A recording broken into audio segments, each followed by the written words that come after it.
อันยองสวัสดีค่ะ ตอนนี้เรากำลังจะไปที่โฮมิโกะซันไรส์สแควร์นะคะ ซึ่งอยู่ในเมืองโพฮังประเทศเกาหลีใต้ค่ะ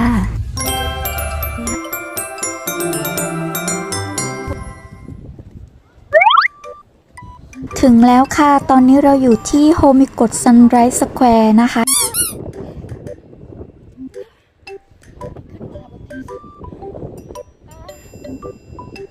ลมแรงมากบอกเลย เห็นด้านหลังไหมคะ เจ้ามือยักษ์นั้นเขาเรียกว่า Hand of Harmony เป็นประติมากรรมคู่ ซึ่งมือหนึ่งจะอยู่บนแผ่นดิน และอีกมือหนึ่งพุ่งขึ้นมาจากทะเล ทั้งโฮมิโกะและ Hand of Harmony ตั้งอยู่ที่ปลายสุดด้านตะวันออกของคาบสมุทรเกาหลี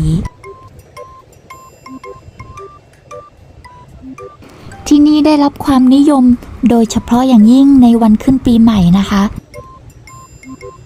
ผู้คนเขาก็จะมาชมพระอาทิตย์ขึ้นปีใหม่แห่งชาติกันที่โฮมิโกะซันไรส์สแควร์เพราะเชื่อกันว่าเป็นจุดที่เจอแสงแรกของวันและปีก่อนใครในแผ่นดินเกาหลีค่ะ ว้าวมีร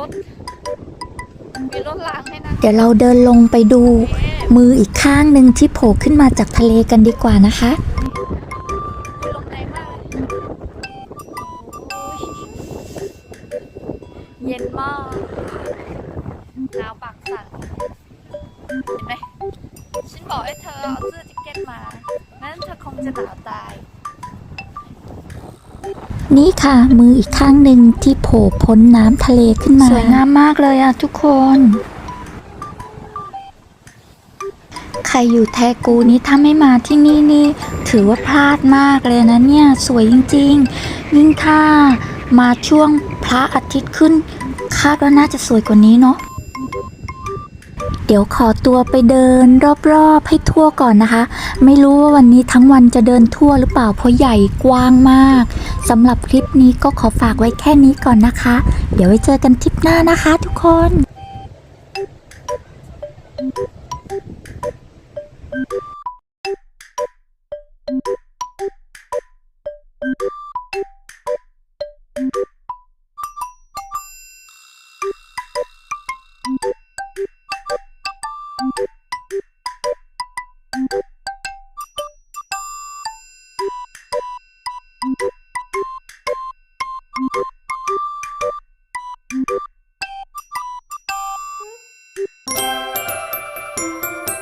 บ๊ายบาย